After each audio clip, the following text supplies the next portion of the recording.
Donc, je me présente pour ceux qui ne me connaissent pas encore. Je suis Yuri Burati. Je suis associé dans le groupe Angélis et je m'occupe plus particulièrement de la filiale dédiée aux monuments historiques. Et aujourd'hui, dans ce webinaire, il va y avoir plusieurs sujets avec notamment la présentation rapide de l'entreprise, un focus en direct sur le nouveau site intranet que nous avons mis en place depuis le 5 septembre, sachant que nous avions un intranet qui était hors d'âge. Donc, je vais vous montrer un petit peu les petites spécificités. Le nouveau site sur lequel les clients, vos clients, lorsqu'ils font des recherches, se connecteront, que vous voyez un petit peu comment ça fonctionne. Ensuite, une présentation de 5 ou 6 opérations, les nouvelles, comme ça vous aurez l'information complète. Et après, ça sera l'intervention de Maître Duréo sur sa partie. Tout ceci est prévu sur un format d'1 heure. Bon, peut-être que ça débordera un petit peu en fonction des questions, mais vous pouvez très bien prendre la parole en activant le micro, le son de votre micro, et ainsi faire une réunion qui soit interactive.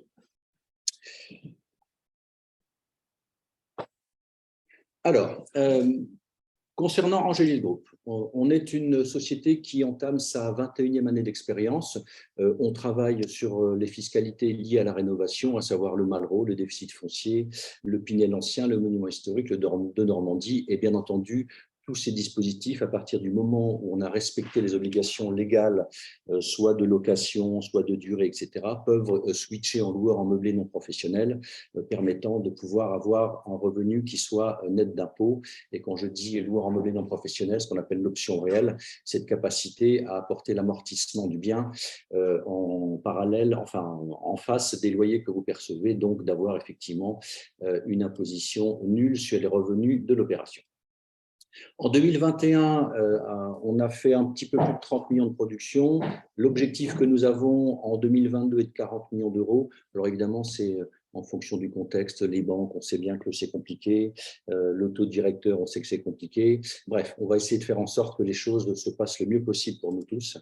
Et nous sommes maintenant un peu plus de 60 collaborateurs répartis entre un siège qui est à Perpignan et les bureaux parisiens desquels je vous parle. On a un capital social de 8 millions et 10 000 euros. Angélis Group, alors en même temps, j'admets des gens, donc je fais deux choses en même temps, pardonnez-moi. Depuis notre création, on a mené à bien un peu plus maintenant de 170 opérations, donc rénovées, livrées, etc. Aujourd'hui, en stock, on a une trentaine d'opérations en stock. En fin d'année, bon, évidemment, les stocks s'amenuisent un petit peu. Et on a également environ un peu plus de 500 logements qui sont en cours de rénovation. Alors, pourquoi 500 logements? Parce que ça correspond aux commandes qui ont été passées les années précédentes. Et ce volant de 500 logements suit dans le temps avec les opérations qui sont livrées et les nouvelles qui arrivent, de manière à avoir ce volant-là. Donc, ça veut dire que effectivement, on est staffé et on embauche de plus en plus de gens parce qu'au-delà des ventes, il faut pouvoir effectivement arriver à sortir ces opérations. On a pris le parti depuis un certain temps d'être présent dans les grandes villes de France.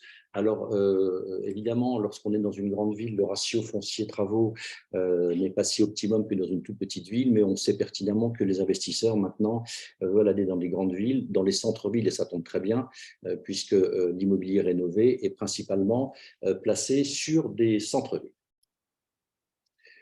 On a plusieurs activités au sein du groupe pour pouvoir servir vos clients et livrer des immeubles. Évidemment, la recherche foncière, des personnes qui s'occupent en contact avec soit des villes, soit des agents immobiliers, soit ça peut être éventuellement vos clients qui souhaitent vendre un bien. On peut effectivement voir ensemble si c'est des choses qui sont cohérentes. Donc, cette recherche foncière, elle est essentielle. On a la distribution, donc très concrètement, nous travaillons qu'avec vous, des CGP, on n'est pas présent en banque, on n'a pas notre propre force de vente, donc vous ne serez jamais en concurrence avec nous-mêmes.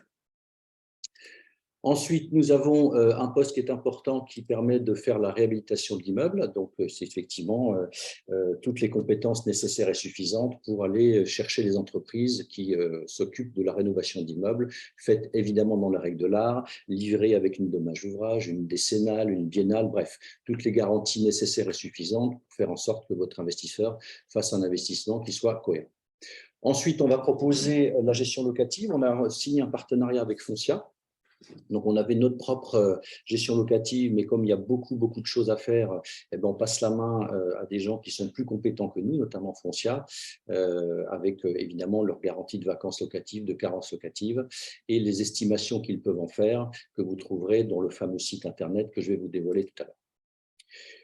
On a deux autres activités au sein du groupe, qui est Angelis Resort, qui s'occupe de gestion hôtelière. Pourquoi? Parce que de temps en temps, au catalogue, on a des hôtels qui sont à vendre, hôtels qu'on achète d'ailleurs à des investisseurs, à des exploitants pardon, qui sont en fin de vie professionnelle. On découpe ces hôtels en chambres avec les parties communes et on revend ça sous forme de déficit foncier avec un passage en meublé. Donc après, il faut évidemment les exploiter. Et Angelis Resort est juste l'entité qui exploite les hôtels sous des marques comme Best Western ou autres, de telle manière à avoir accès à leur centrale de réservation pour pouvoir remplir ces hôtels et garantir à vos clients par bail commercial un revenu, quel que soit le taux d'occupation de l'hôtel et notamment de leur chambre. Et enfin, le dernier né qui est Anosisrem, qui est une société de gestion de portefeuille agréée par l'AMF. En fait, on est fabricant de SCPI maintenant. Et ça, je vous mettrai en contact pour ceux qui le souhaitent avec Guillaume Leriche qui s'occupe de cela chez nous pour qu'il vous explique un petit peu cette partie-là que je ne maîtrise pas puisque chacun a son métier. Donc voilà un petit peu les activités au sein du groupe. Maintenant, je prends grand soin d'apporter le maximum de services à vous, nos partenaires, puisque finalement, vous êtes nos clients. Et notamment dans ces services, le premier qu'on va aller voir, c'est le nouveau site du groupe. Allez correctement vos clients. Je continue sur le service aux partenaires et je me dépêche. Donc, évidemment, vous pouvez également nous demander de faire des simulations. Moi, en règle générale, je fais un dossier d'une dizaine de pages avec la simulation, l'explication du choix du dispositif, un petit marché locatif, etc. J'ai tout ce qu'il faut. Il suffit pour ça d'avoir un avis d'imposition que vous puissiez me fournir.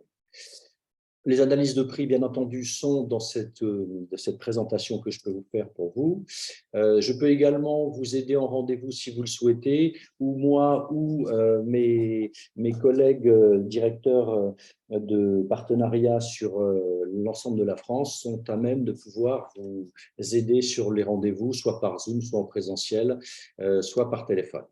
Et enfin, il fut un temps, quand c'était avant le Covid, on faisait pas mal de réunions chez les partenaires en invitant quelques clients. Je ne sais pas si ça se fait encore, mais ça peut avoir du sens à partir du moment où les gens acceptent de se déplacer.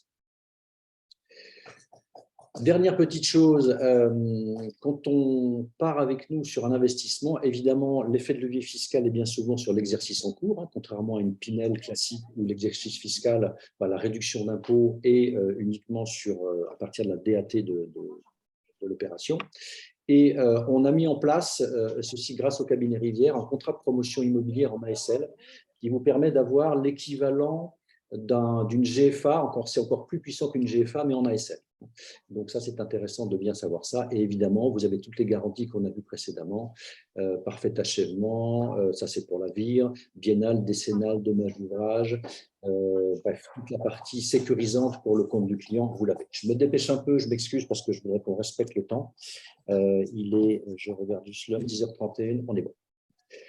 Un rapide focus je vais te présenter 5 ou 6 opérations, quelque chose comme ça. Alors, attendez, il y a des gens qui attendent pour pas le mettre. Voilà. Donc, nos opérations, elles sont sur l'ensemble du territoire. Alors là, j'ai fait un focus sur quelques-unes, mais ça vous permet d'avoir un petit peu l'étendue de toutes les opérations qu'on peut avoir et de bien comprendre qu'on est dans des villes plutôt importantes pour pouvoir proposer ça à vos clients. Donc, je me suis arrêté sur quelques-unes des opérations qui me semblent être intéressantes, notamment une qui est à Bordeaux, rue Rodrigue Pereire, qui est éligible au déficit foncier et au Pinel optimisé au déficit foncier. On a commencé la commercialisation, je crois que c'était avant l'été ou quelque chose comme ça. Donc, il y a encore quelques lots possibles. On est dans le quartier, le Triangle d'Or, on va dire, de Bordeaux. Et chaque lot a un parking, ce qui est plutôt appréciable pour la partie locative, puisque dans ces rues bordelaises, dans ce triangle-là, pour se garer, c'est un peu compliqué. Et on a une cote par travaux qui est assez intéressante, puisque ça correspond à 65%. Mais tout ça, vous le retrouverez bien sûr sur le site. Une deuxième opération bordelaise qui est tout près de la place de la Victoire, qui est le 89 rue Henri IV. Il me restait un lot, je crois. On est en Pinel optimisé au déficit foncier. Ah, je ne sais pas qui y a. Attendez, je désactive tous les sons. Voilà, comme ça ne fera pas de l'arsène. Une autre opération qui mérite votre attention, c'est celle de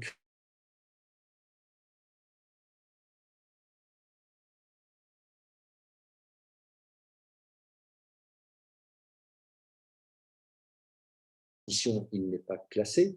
Et pourquoi est-ce qu'il n'est pas fait en déficit foncier? Puisque, évidemment, c'est de la rénovation. Pour une raison extrêmement simple, c'est que les travaux sont tellement importants qu'ils ne sont pas considérés comme étant des travaux dits de rénovation, mais plutôt de construction. Donc, la seule solution fiscale que nous ayons, c'est de pouvoir vous le proposer en Pinel neuf, dans le cadre d'un contrat type VFA, mais vous habitez, voilà, vos clients feront habiter leurs locataires dans un château. Autre opération qu'on a vue rapidement sur l'île, on est rue de la Justice. C'est une toute petite opération sur laquelle il y a 3 lots, T2 et T3 bis, dans un quartier qui est en devenir, mais qui est assez populaire, mais beaucoup de gens maintenant aiment plutôt ça, dans cette notion de pouvoir avoir des choses qui prennent de la valeur à terme.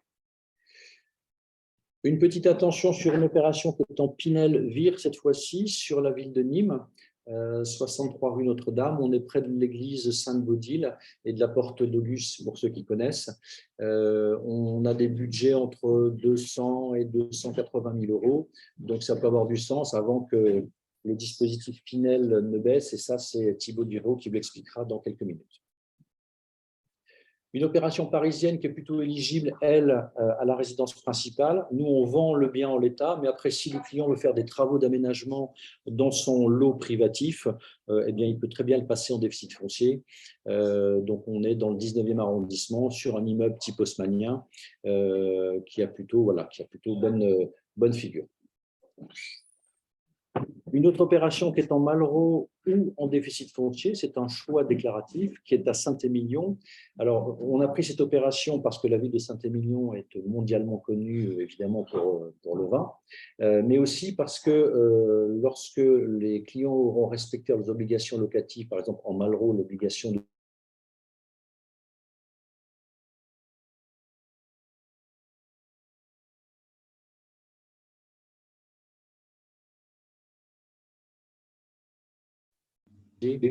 soit éligible en Malraux.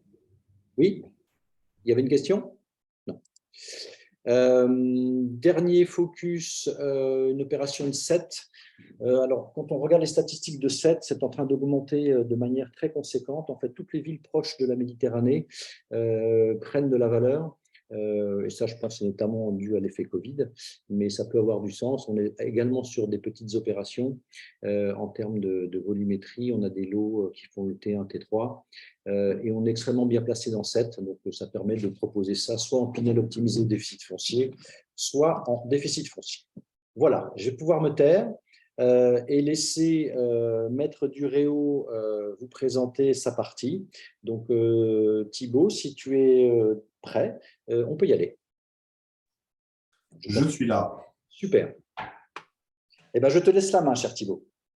Ça marche. Bonjour à tous. Alors, on m'a demandé d'évoquer le Pinel, et plus exactement le Pinel optimisé. Vous avez vu qu'Angélis a 2 programmes, si je ne dis pas de bêtises, en Pinel optimisé au déficit foncier. Et je pense que le Pinel optimisé au déficit foncier a beaucoup plus de sens avec ce sujet d'actualité qui est, et vous le connaissez, la baisse des taux du Pinel à compter de 2023. Alors, on peut passer la slide d'après. Donc, l'actualité, c'est effectivement la baisse des taux à compter de 2023 et de 2024. Donc, point positif, c'est que le Pinel qui devait s'achever en 2022 a été reconduit pour 2023 et 2024. Point négatif, c'est que les taux baissent à compter de 2023 et 2024. Lorsque j'étais sur un taux de 12% avec un engagement de location sur 6 ans, eh bien, je passe à compter de 2023 à 10,5% et à compter de 2024 à 9%. Lorsque j'étais sur un engagement de 9 ans avec un taux jusqu'à aujourd'hui de 18%, je passe à compter de 2023 à 15% et je passe à compter de 2024 à 12%. Autant vous dire, en l'état, si je puis dire, notamment en 2024, que le Pinel disparaîtra de sa belle mort. Pourquoi? Parce qu'on a déjà une expérience qui est l'expérience du Censi-Bouvard, pour ceux qui connaissent cette réduction d'impôt qui s'applique dans le meublé, dans la location meublée, qui est passée de 18% à 11%. Aujourd'hui, le Censi-Bouvard est à 11%. C'est une réduction d'impôt qui s'applique notamment dans les EHPAD, les résidences services seniors, etc. Et je ne sais pas si vos clients ou si vous faites faire à vos clients du Censi-Bouvard aujourd'hui, mais force est de constater qu'un taux à 11% n'intéresse pas trop les investisseurs. Ils préfèrent d'ailleurs, sur ce type d'investissement, le LMNP classique, la location meublée non professionnelle, avec l'amortissement, plutôt que de bénéficier d'une réduction d'impôt à 11%. Donc, on va assister, me semble-t-il, à compter de 2024, on va assister à la belle mort du Pinel, me semble-t-il.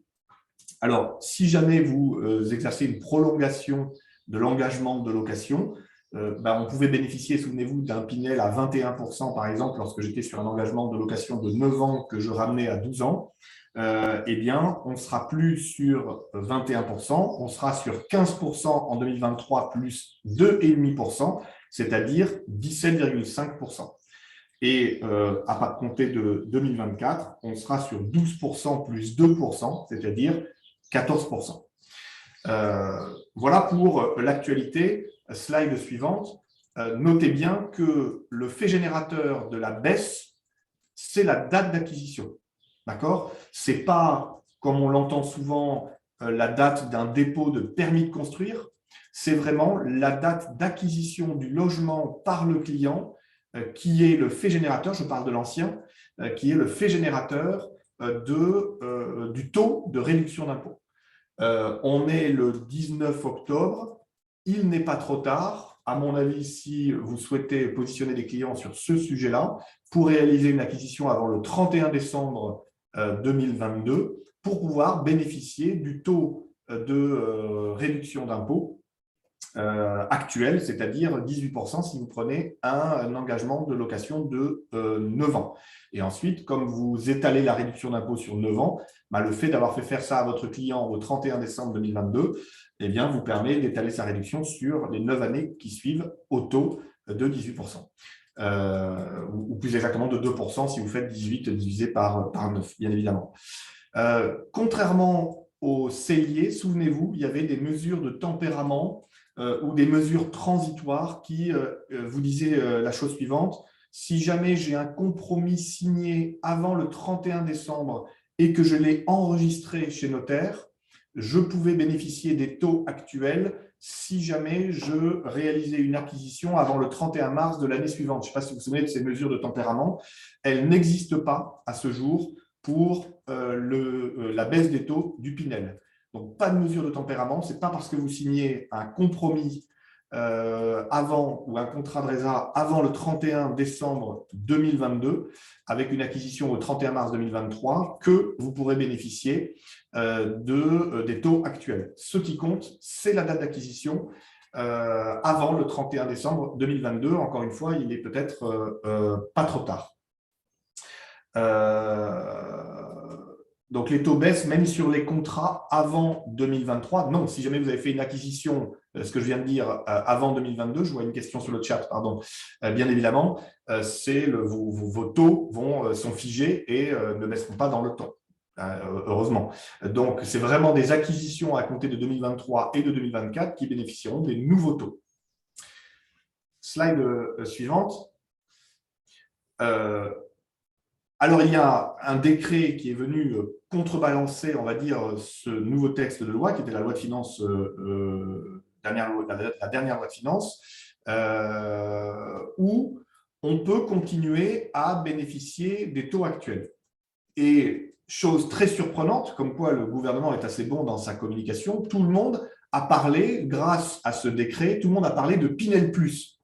Pardonnez-moi, moi j'ai plutôt envie de parler de Pinel moins en raison de cette baisse de taux. Il n'y a pas de Pinel plus, on pourrait penser qu'on va bénéficier d'un taux supplémentaire, etc. Non.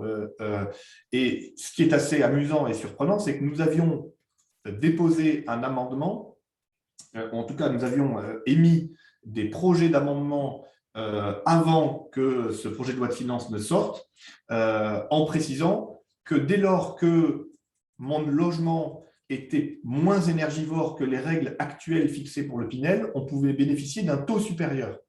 Eh bien, le gouvernement s'est servi de cette idée pour faire l'inverse, c'est-à-dire je baisse les taux et dès lors que mon logement est moins énergivore, je bénéficie des taux actuels. C'est un petit peu surprenant. Alors, il y a des bruits de couloir, j'entends, je vois le chat, sur 3 mois de plus jusqu'au 31 mars 2023, comme avec le cellier. À ce jour, dans le PLF, dans le projet de loi de finances, ni dans les amendements, vous n'avez rien. Il n'y a pas de sujet sur cette période transitoire. Pour l'instant, la seule date qui compte, c'est 31 décembre 2022. Alors, possibilité de bénéficier des taux actuels. Dans le neuf, certainement. Dans l'ancien, ce sera très compliqué, voire impossible. Et je vais vous expliquer pourquoi. Je vais vous faire un bref rappel de la règle fixée par le décret qui vous précise comment je peux bénéficier du taux actuel. Et c'est la slide suivante. Alors, la condition pour bénéficier des taux actuels à compter de 2022, alors là, je suis parti sur l'ancien et je vais vous expliquer pourquoi dans l'ancien, ce sera impossible de bénéficier des taux actuels. La première condition, c'est en plus des conditions du Pinel dans l'ancien, donc des conditions énergétiques qui consistent à modifier le système de chauffage, qui consistent à isoler les murs par l'extérieur ou à isoler les murs, les combles, pardon, la toiture, ou à remplacer les menuiseries. En plus donc de ces critères-là, la fameuse HPE 2009, vous avez l'obligation de respecter que votre logement soit en classe A ou B dans son DPE. J'ai envie de dire, c'est compliqué dans le neuf, dans l'ancien, pardon, mais pas impossible. Les retours techniques que l'on a des rénovateurs nous disent que oui, ça peut être compliqué sur certains logements, en tout cas sur certains immeubles, mais ce n'est pas impossible. Ce n'est pas ça donc qui va empêcher au Pinel dans l'ancien de bénéficier des taux actuels à 18%, je vous le rappelle, si vous avez un engagement de 9 ans ou 12% si vous avez un engagement de 6 ans. En revanche, les 3 critères qui suivent vont poser quelques soucis, puisque le texte, le décret, prévoit que selon la typologie du logement, vous devez respecter une surface minimale de ce logement. Or, alors j'ai retiré pour vous le décret, je vous donne, donc vous tapez tout ça, vous l'avez dans le décret du 17 mars 2022, vous l'avez sur Internet, et vous avez des annexes qui vous rappellent la typologie des logements. Donc, par exemple, un T1, pour bénéficier des taux actuels, devra au minimum avoir une surface de 28 mètres carrés. Par exemple, un T3 devra avoir au minimum une surface de 62 mètres carrés. Oui, mais voilà, dans l'ancien, vous avez des appartements qui, bien souvent, existent déjà. Ça veut donc dire que si vous avez un T3 qui ne fait pas 62 mètres carrés, comme le précise le décret, mais qui fait 55 mètres carrés, si vous avez un T2 qui ne fait pas 45 mètres carrés, comme le prévoit le décret, mais qui fait 40 mètres carrés, ça oblige le promoteur à casser toutes les cloisons au sein de l'immeuble pour redistribuer entièrement l'appartement pour pouvoir bénéficier du Pinel+. J'ai envie de dire, Pinel+, pardonnez-moi, pour bénéficier des taux actuels. Je n'aime pas utiliser cette expression de Pinel+, qui est une com bien tournée de la part du gouvernement. J'ai envie de dire, ce n'est pas impossible, c'est tout à fait faisable, d'autant que, il faut le reconnaître, ce n'est pas toujours le cas, mais parfois, les promoteurs rénovateurs redistribuent intégralement les appartements lorsqu'ils font ces restaurations. Je vois la question sur le chat, quid de la loi de Normandie? très bonne question. La loi de Normandie n'est pas concernée par cette baisse de taux. Raison pour laquelle, là aussi, vous avez pas mal de promoteurs qui se tournent vers le de Normandie parce que ce texte, qui pour l'instant s'applique jusqu'au 31 décembre 2023, pour l'instant, ce texte, comment dire, les taux de réduction d'impôt du de Normandie ne baissent pas. Donc, on reste à 18% sur un engagement de location de 9 ans. Et en de Normandie, vous avez quelques villes en de Normandie, comme Limoges, par exemple, qui était aussi une ville Pinel, si bien qu'aujourd'hui, je pense qu'à Limoges, il n'y aura plus de Pinel, il y aura plutôt du de Normandie. Donc, vous avez quelques grandes villes pour lesquelles il peut y avoir de l'intérêt de faire du de Normandie, parce que je vous rappelle que le gros problème du de Normandie, c'est quand même la liste des communes. Quand vous regardez les communes dans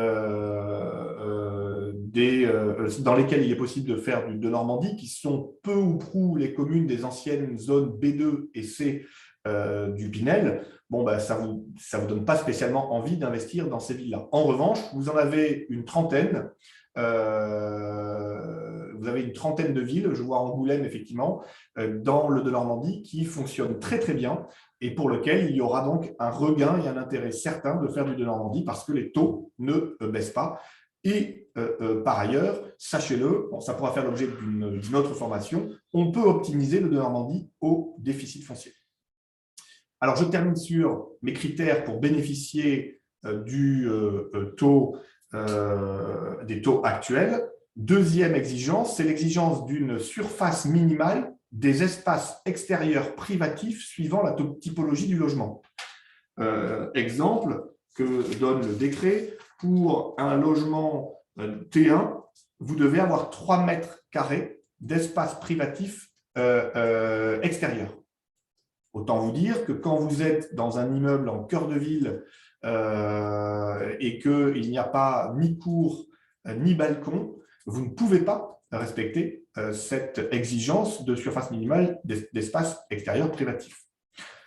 Et enfin, troisième critère, c'est l'existence de 2 orientations différentes pour les T3 uniquement, c'est-à-dire que vos T3 doivent avoir, si vous voulez, doivent être traversants, pour utiliser une autre expression. Et là aussi, on le voit bien, quand vous êtes sur un immeuble existant, cette condition d'immeuble traversant ou d'avoir 2 orientations différentes est tout simplement impossible à réaliser. Alors finalement, que se passe-t-il? Et selon moi, et j'avais fait un article sur ce sujet, selon moi, il y a un cafouillage, à mon avis, de la part du gouvernement qui, depuis 5 ans, et pour le coup, c'est une bonne chose, et ça a été initié par Julien de Normandie. Depuis 5 ans, le gouvernement nous parle du ZAN, zéro artificialisation nette du territoire, c'est-à-dire moins de grignotage des terres agricoles, c'est-à-dire moins d'étalement urbain. Tout ça a des effets extrêmement bénéfiques et c'était une bonne chose et ils ont eu le courage de le faire et c'est très bien. Mais dans le même temps, prévoir que seul le Pinel au taux actuel pourra se faire dans le neuf et pas dans l'ancien, c'est diriger une partie des investisseurs vers le neuf, en tout cas vers le Pinel neuf, au détriment du Pinel dans l'ancien, et c'est totalement contradictoire avec la politique initiée depuis plus de 5 ans par le gouvernement. Si je devais faire une analogie, c'est un petit peu comme si je disais à tout bout de champ, il faut faire la paix, il faut faire la paix, il faut faire la paix, et que j'armais les belligérants. Toute ressemblance avec une situation actuelle est bien évidemment à proscrire. Heureusement, on a quand même l'histoire de la doudoune pour s'amuser un petit peu. Pardonnez-moi.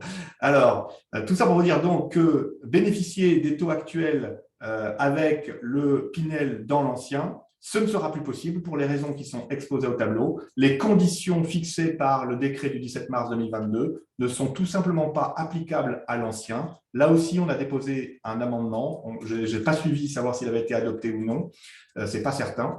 Un amendement qui précise que le Pinel dans l'ancien peut bénéficier du taux actuel pour peu que l'on améliore la performance énergétique et point. Et les 3 autres conditions ne seraient pas à respecter.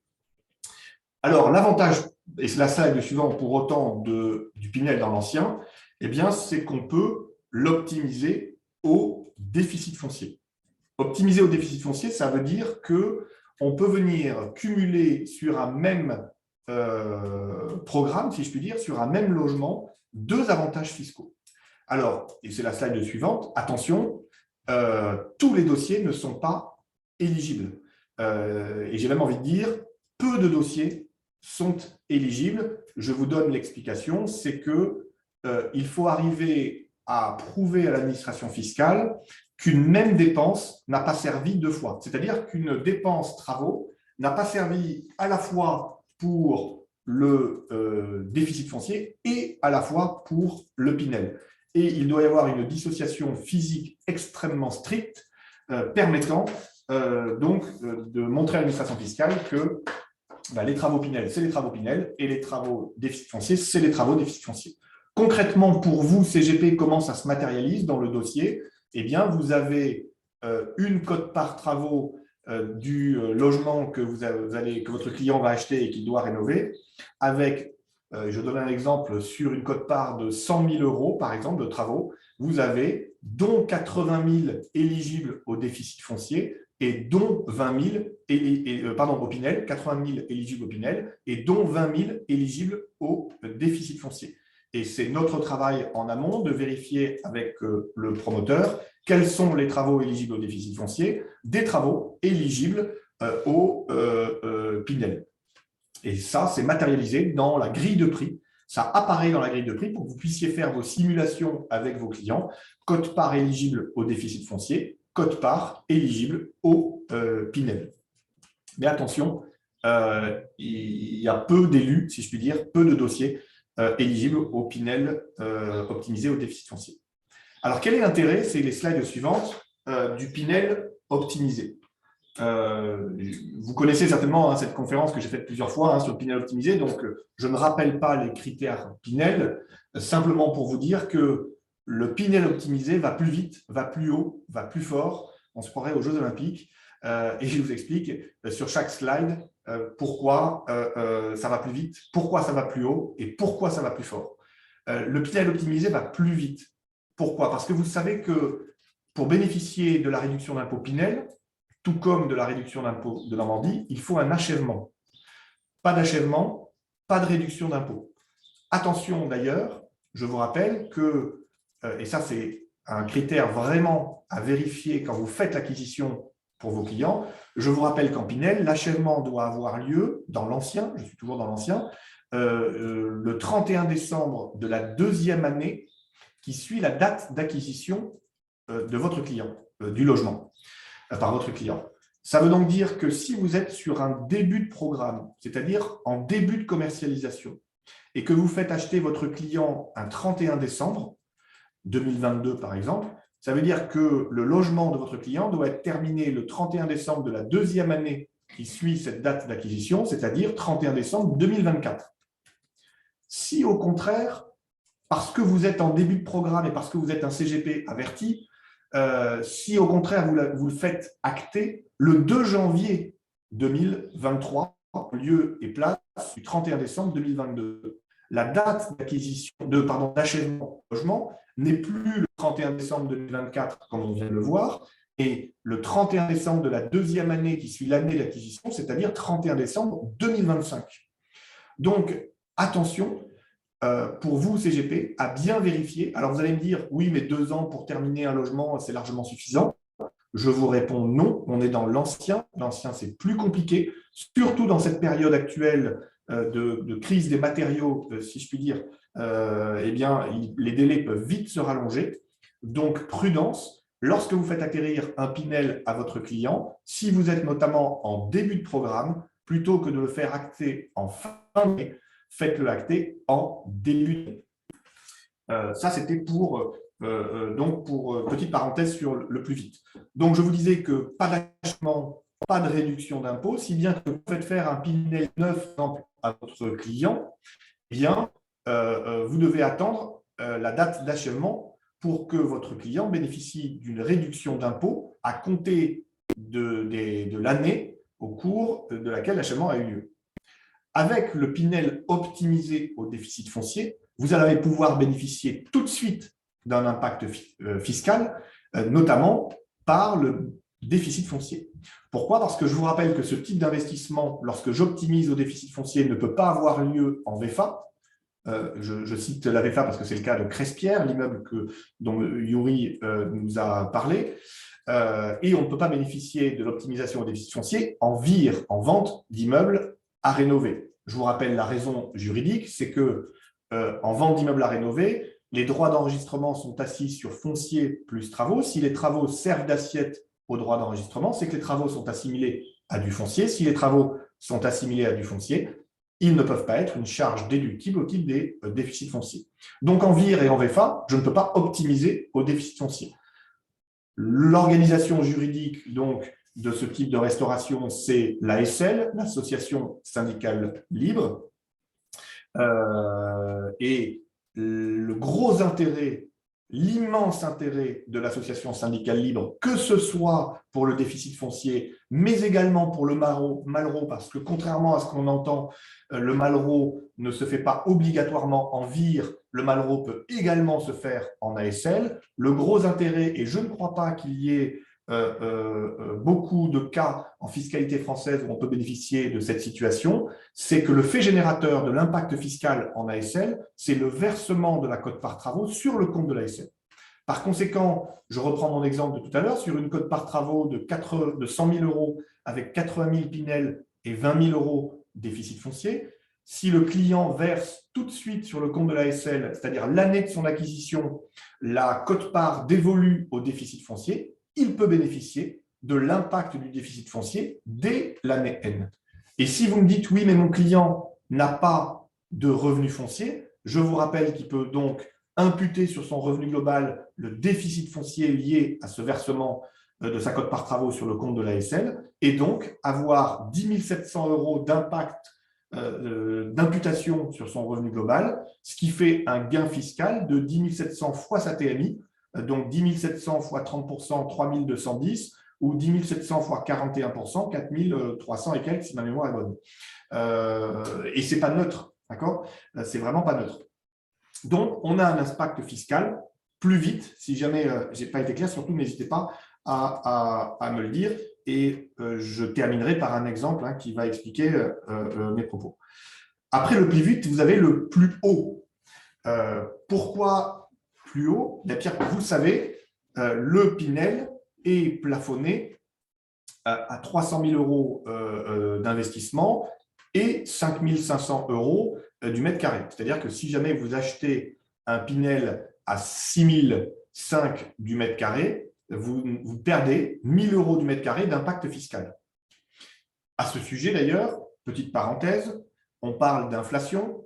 C'est assez surprenant que les 5 500 euros du mètre carré n'aient pas été réévalués. Aujourd'hui, vous voulez acheter dans une grande ville, et je vous rappelle, la règle d'or de l'immobilier, c'est l'emplacement, l'emplacement, l'emplacement. Donc, ça suppose d'aller chercher une ville dans laquelle il y a un marché locatif. Et quand tel est le cas, eh bien,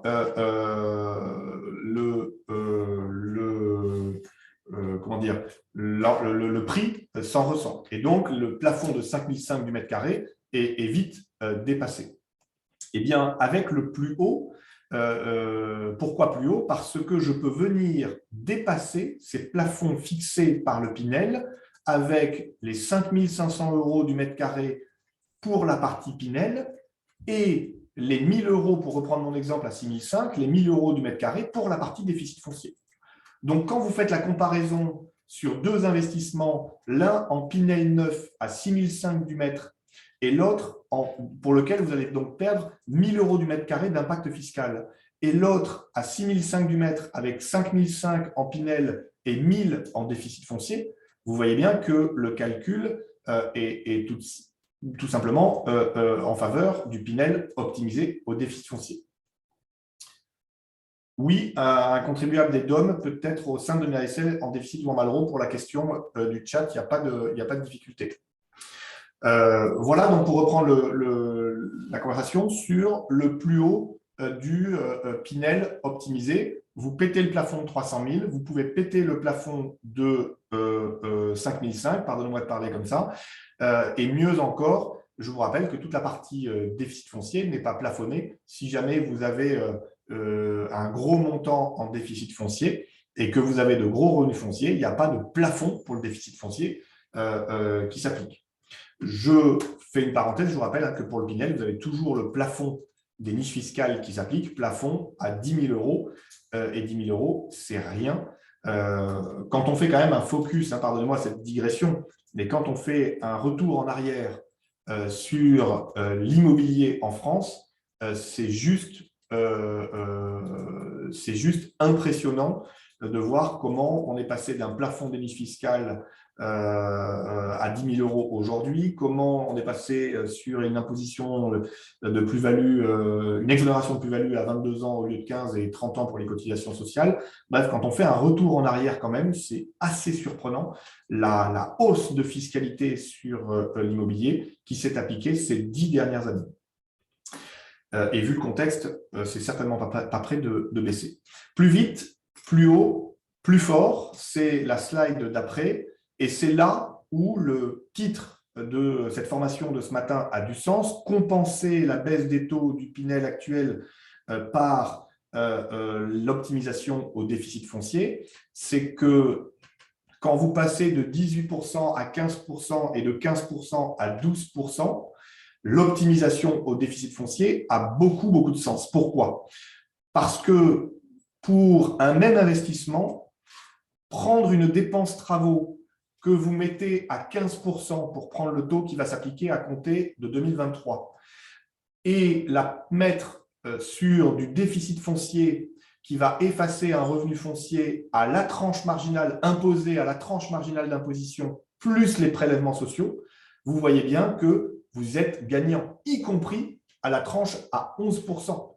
Imaginons un contribuable qui a des revenus fonciers et qui est à la tranche à 11%. Bon, il ne doit pas avoir beaucoup de revenus fonciers, ou alors il n'a que ça pour être à la tranche à 11%, mais prenons quand même l'exemple pour comparer.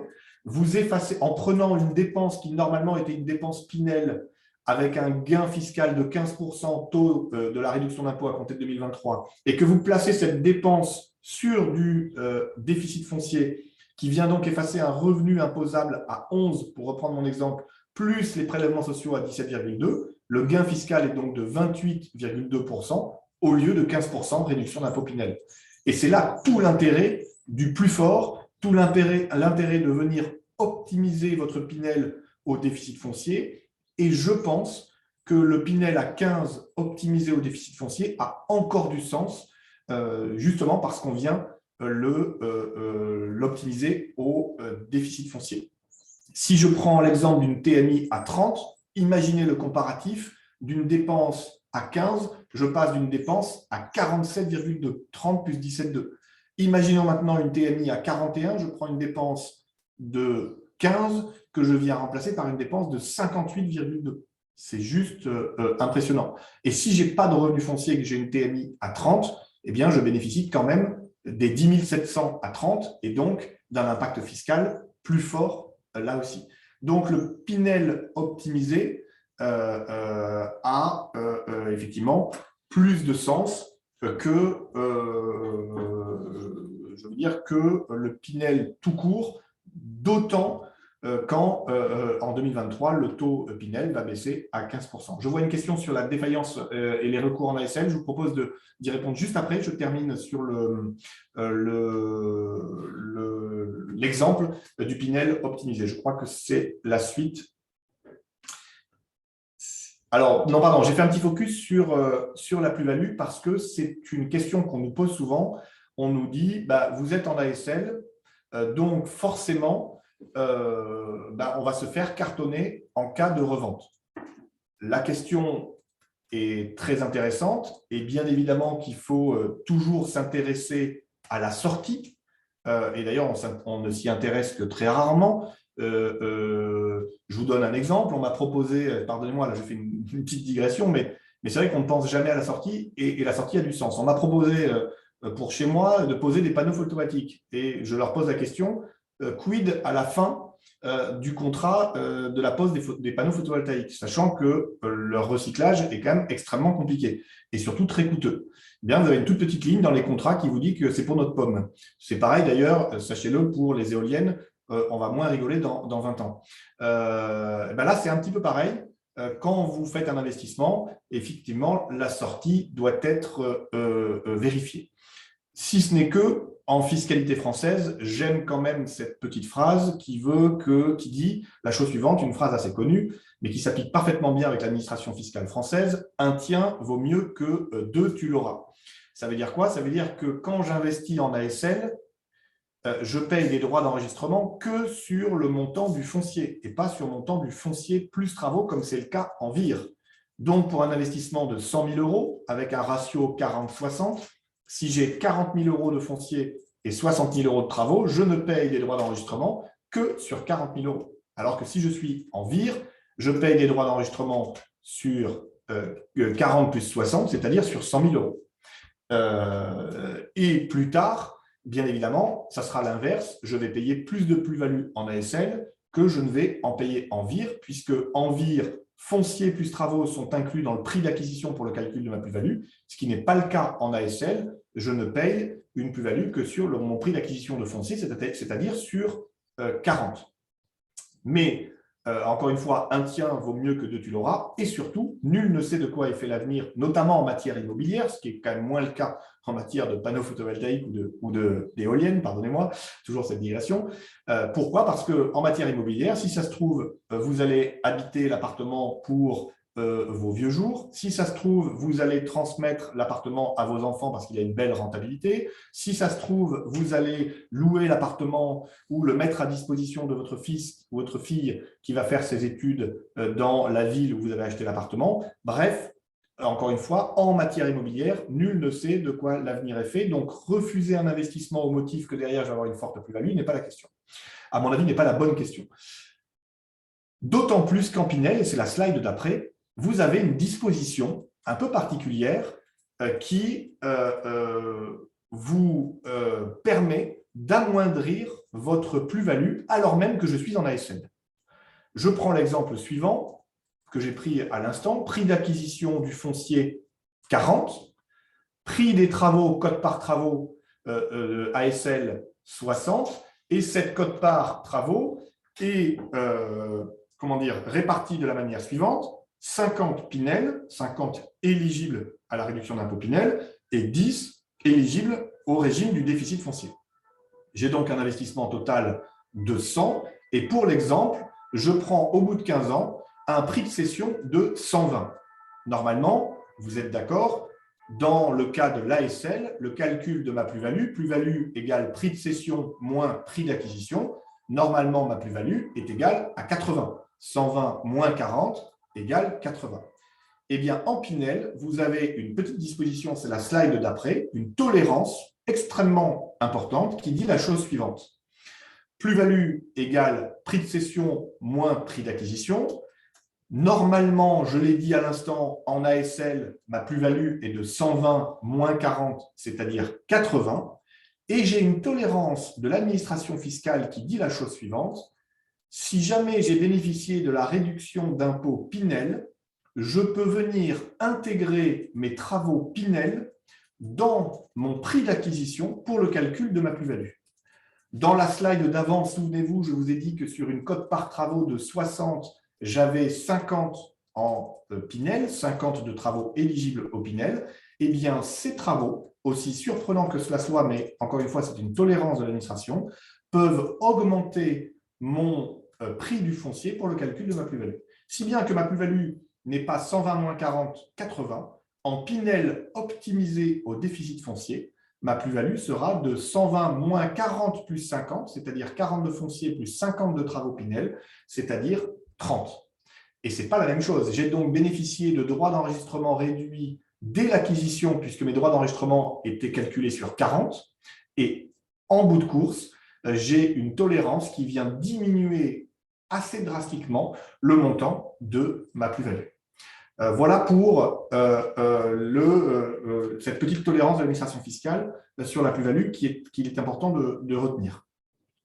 Je termine par un exemple de comparaison entre une opération, et c'est la slide d'après, entre une opération Pinel neuf ou Pinel VIR, c'est pareil, et Pinel optimisé au déficit foncier. Et j'ai pris mon exemple avec le nouveau taux Pinel à 15%. le taux qui s'applique à compter de 2023. Pour l'exemple, j'ai pris et j'ai fait exprès de rester en dessous du seuil de 300 000 euros parce que si j'avais dépassé le seuil de 300 000 euros, je ne vous dis pas le gain fiscal supplémentaire que l'on aurait eu. Donc, j'ai essayé de rester raisonnable. Je n'ai pas pris non plus une TMI à 45, je suis resté sur une TMI à 41, ce qui, j'en conviens, est un peu élevé pour un investissement Pinel.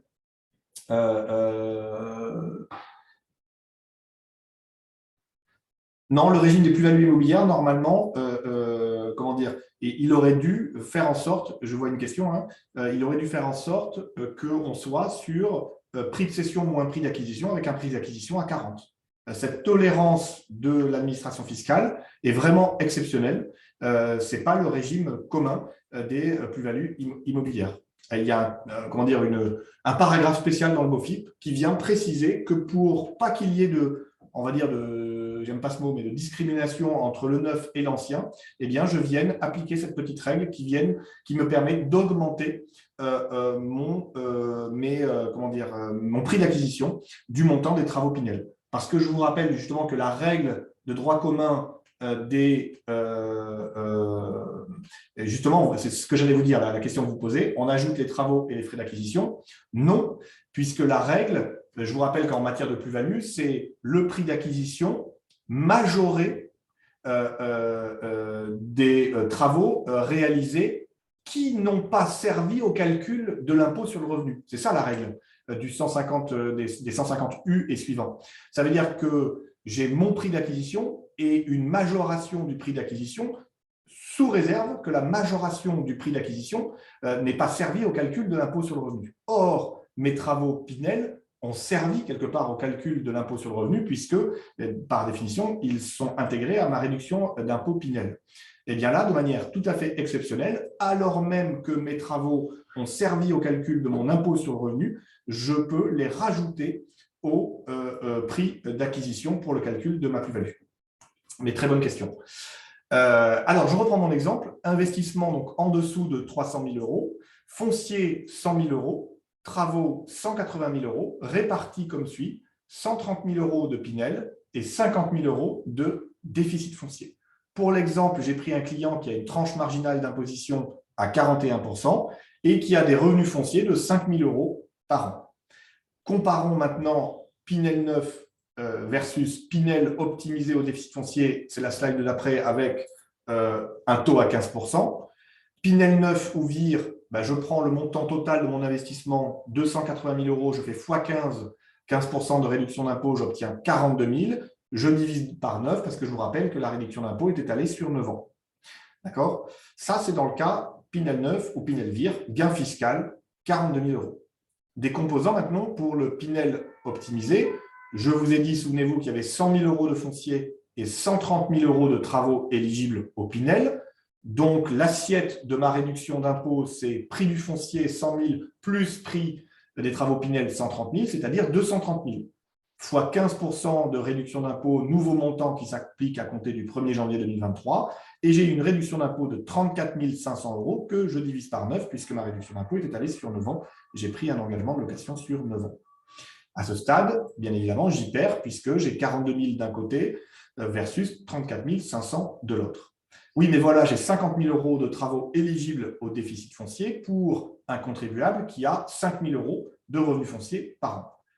Première règle du déficit foncier, j'efface avec le montant de mes travaux mes revenus fonciers. J'efface donc 5 000 euros qui sont imposables à ma tranche marginale d'imposition plus 17,2%. J'ai donc un gain fiscal de 5 000 fois 58,2, c'est-à-dire 2 910 euros. Gain fiscal qui vient donc s'ajouter aux 34 500 euros. Je me crée un déficit foncier de 5 000 moins 50 000, c'est-à-dire 45 000 euros. Et ce déficit foncier, je vous rappelle, la deuxième règle du régime du déficit foncier, vient s'imputer sur mon revenu global à hauteur de 10 700 euros. J'ai donc un gain fiscal. Si j'étais imposé, par exemple, pour des traitements et salaires de 60 000 euros par an, je ne suis imposé que sur 49 300 euros. J'ai donc un gain fiscal de 10 700 fois ma tranche marginale, c'est-à-dire fois 41%, 4 387 euros de gain fiscal. Et enfin, j'ai un solde de déficit foncier, puisque j'ai 5 000 moins 50 000 de travaux, ça fait moins 45 000. Moins 45 000, moins 10 700, il me reste 34 300 de déficit foncier, dont je vous rappelle la troisième règle, qui va effacer les revenus fonciers des 10 années futures. Si j'efface des revenus fonciers, c'est que j'efface des revenus imposables à ma tranche marginale d'imposition plus 17,2, c'est-à-dire imposable à 58,2%. Le gain fiscal étalé sur 10 ans, un peu moins là puisque j'ai 5 000 € de revenus fonciers, va donc me procurer un gain fiscal de 19 962 €. Au total, en optimisant au déficit foncier, j'ai un gain fiscal de 34 500 €, plus 2 910 €, plus 4 387 €, plus 19 962, c'est-à-dire 61 759 € versus 42 000 € en vire ou en neuf, c'est-à-dire 47% de gain fiscal supplémentaire sur le Pinel optimisé au déficit foncier. Avec des arguments qui en plus peuvent être majeurs pour vos clients. Premier argument, c'est bien sûr l'emplacement. Quand je suis en neuf, je suis maintenant en bordure de rocade ou de sur-rocade. Bref, les terrains sont plus compliqués à trouver, les terrains bien placés. Quand je suis dans l'ancien, je ne détruis pas, je ne pollue pas, je recustomise, je réhabilite, je rénove. Quand je suis dans l'ancien, je rends moins énergivore mon bâtiment. Et bien sûr, il y a toute la problématique de l'étalement urbain, etc., etc. Bref, vous avez des arguments parce que la fiscalité ne fait pas tout. N'oubliez pas que la fiscalité, c'est la cerise sur le gâteau. J'ai des arguments majeurs, me semble-t-il, pour venir expliquer à vos clients que même à 15%, parce que votre Pinel est optimisé, il a encore du sens. C'était ce que je voulais vous dire ce matin. Alors, il y avait une question sur garantie recours sur une ASL, raison pour laquelle on impose de plus en plus à nos clients. Alors, soit vous parlez de la défaillance éventuelle de l'entreprise, soit vous parlez de la défaillance d'un membre. Si c'est la défaillance de l'entreprise, M. Burati l'a précisé, on impose dorénavant de passer par un contrat de promotion immobilière qui permet d'avoir une garantie financière d'achèvement en cas de déconfiture de l'entreprise travaux. Si vous parlez de la défaillance d'un membre, je ne l'ai vu d'ASL, puisque je vous rappelle qu'en ASL, tous les membres sont solidaires. Donc, s'il y a un des membres qui est défaillant, eh ben, normalement, c'est aux autres membres de l'ASL de prendre en charge, la défaillance du membre. Sachez qu'en 25 ans, on ne l'a vu qu'une seule fois, pour la simple et bonne raison. Première raison, pas de versement sur le compte de l'ASL, pas de défiscalisation. Donc, bien souvent, dans 9 cas sur 10, les membres de l'ASL versent tout ou partie de leur quote-part sur le compte de l'ASL. Deuxième raison, c'est que 99% des investissements des clients sont faits sous forme de prêt et que quand ils sont faits sous forme de prêt, la banque n'a pas le choix. En tout cas, le président de l'ASL a tout pouvoir pour ça et on l'accompagne sur ce sujet pour aller demander à la banque le versement de la totalité de la quote-part du membre sur le compte de l'ASL. Donc, la défaillance d'un membre, elle existe de manière plutôt rare. Voilà, je ne vois plus trop de questions sur le chat. J'en ai terminé. N'hésitez pas, soit chat, soit à l'oral si vous avez des interrogations. Merci Thibault. Alors, si vous avez effectivement des interrogations, c'est le moment. Oui, moi j'ai une question. Oui. J'ai une question, Stéphane Devon, concernant la déclaration là, par rapport à l'exemple que vous avez cité, qui est très intéressant, hein, le déficit foncier, l'imputation des 10 700 sur 10 ans et ainsi de suite. Quel est l'accompagnement qui est fait pour les clients quand on leur fait souscrire un tel investissement en déficit foncier optimisé Pinel, en plus d'une autre, on va dire? Alors, je décris très rapidement notre mission. Notre mission est une mission j'ose le dire, de garantie fiscale, même si nous ne sommes pas assureurs. C'est-à-dire que déjà, on garantit à l'acquéreur sa fiscalité Pinel et sa fiscalité déficit foncier sur un Pinel optimisé. Et dans notre mission, pour exercer cette mission de garantie fiscale, on a besoin de suivre l'opération de bout en bout. Alors, si je devais utiliser une formule magique, voire publicitaire, je dirais que notre mission se résume à la formule suivante: on valide en amont, on accompagne pendant, on assiste après. Et dans le « on assiste après », on a deux types de missions. Première mission, et ça répond à votre question, on adresse au client un courrier d'aide à la déclaration sur les revenus qui lui précise quel montant remplir dans quelle case de sa déclaration, 2044 ou 2042 ou 2042C. Et deuxième type de mission, en cas d'éventuel contrôle de l'administration fiscale, c'est nous qui répondons à l'administration fiscale et qui, en cas de demande de renseignement ou de proposition de rectification.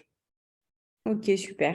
Merci. Et oui, je réponds à la question de chat. On intervient gracieusement pendant, pour une réduction d'impôt de 9 ans, pendant 12 ans, puisque la dernière année peut être contrôlée 3 ans après. Donc, sur une intervention en Pinel ou en Censi-Bouvard, on intervient 12 ans. La meilleure anecdote que je puisse vous raconter, c'est l'investissement d'un footballeur professionnel en Censi-Bouvard, à l'époque où le taux de réduction d'impôt était intéressant.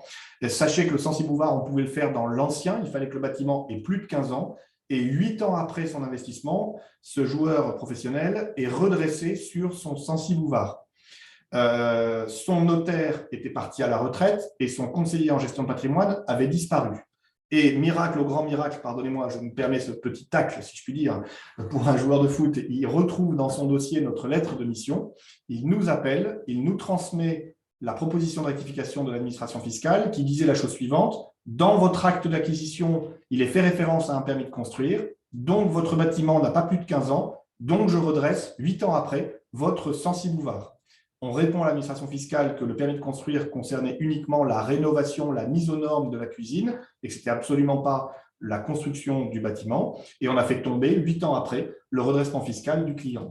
Notre mission fiscale, elle s'accomplit tant que la prescription fiscale n'est pas purgée, si je puis dire. Voilà.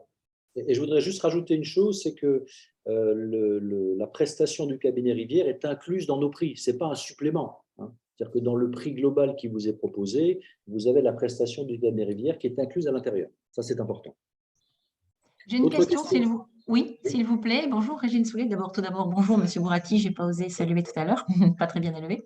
Et merci encore pour cette formation très intéressante. Juste, je reviens au tout début de votre intervention. Maître, vous avez bien dit que pour pouvoir conserver les taux actuels du Pinel, il fallait que l'acte d'acquisition, c'est-à-dire l'acte notarié, l'acte authentique, soit signé avant le 31/12/2022. Et que s'agissant, en principe, donc c'est pas rétroactif, ça veut dire que quand même le bien sera livré en 2023 ou 2024, les taux de réduction, ce seront les actuels qui seront appliqués. On est bien d'accord là-dessus. Ceci étant, imaginons que pour des Pinel qui ont été signés depuis longtemps, voire même peut-être qui sont aujourd'hui livrés, et que le client il ait pris un engagement de location de 6 ans uniquement. Voyez, et que finalement, la prorogation, 3 ans de plus, voire 2 fois 3 ans, puisqu'on peut aller jusqu'à 12 ans dans le Pinel actuel, se fasse à partir de 2023. Là, c'est la date d'acquisition qui compte. Donc, ça sera toujours les anciens taux qui s'appliqueront sur les prorogations futures, quand même celle-ci interviendrait à un moment où la loi a changé. Exactement. Ce qui d'ailleurs va donner lieu, j'ai hâte de voir les formulaires de déclaration d'impôt, ce qui va donner lieu à un casse-tête sans nom. Déjà que vous avez avec les taux de multiples situations de déclaration, j'ai hâte de voir comment ils vont… on va avoir une feuille de déclaration d'impôt un peu surprenante. Mais à ce jour, le fait générateur, c'est l'acquisition. Oui, d'accord. D'autres questions avant qu'on termine ce webinaire? Personne? Bon. Eh bien, Maître Duréau, merci infiniment pour cette prestation haute en couleur, comme d'habitude. Et puis, je proposerai d'envoyer un lien YouTube parce que j'ai enregistré évidemment la conférence. Et puis, écoutez, nous restons tous, Angelis Group et le cabinet Rivière, à votre disposition s'il y a d'autres questions. N'hésitez pas. Je vous souhaite une bonne fin de matinée, une bonne journée. Et puis, je vous dis à bientôt. Merci beaucoup. Merci beaucoup. Bonne journée. Merci, Yuri. À bientôt. Merci, au revoir. Au revoir. Merci bien. Au revoir. Au revoir.